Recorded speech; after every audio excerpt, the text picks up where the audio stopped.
নাম না জানা একটা মিষ্টি হলুদ রঙের ফুল, যা আমার ভীষণ পছন্দের। কতবার ভেবেছি এই ফুলটিকে যদি কোনোভাবে চিরসতেজ করে রাখা যেত। যখনই ইচ্ছে হতো চুলে আটকিয়ে সাজিয়ে নিতাম নিজেকে। কিন্তু প্রকৃতির ফুল তো, সে তো আর আজীবন সতেজ থাকে না। একদিন ফেসবুক স্ক্রল করতে গিয়ে নজর কাড়ল সুন্দর এক কুরুশ শিল্প, যার নাম হেয়ার প্যারান্ডি।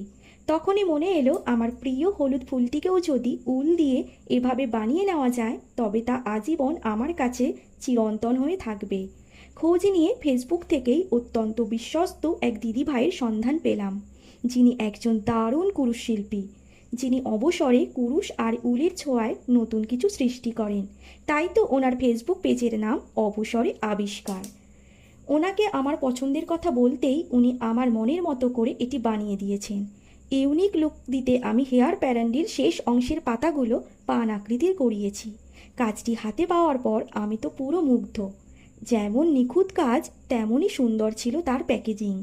আমার পছন্দের সেই হলুদ ফুলটি এখন সব সময় আমার চুলে শোভা পাবে।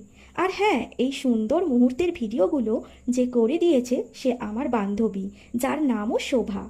কি দারুণ আর চমৎকার একটা মিল, তাই না? আমার এই নতুন শখের জিনিসটি এবং দিদি ভাইয়ের হাতের জাদু আপনাদের কেমন লাগলো কমেন্টে অবশ্যই জানাবেন।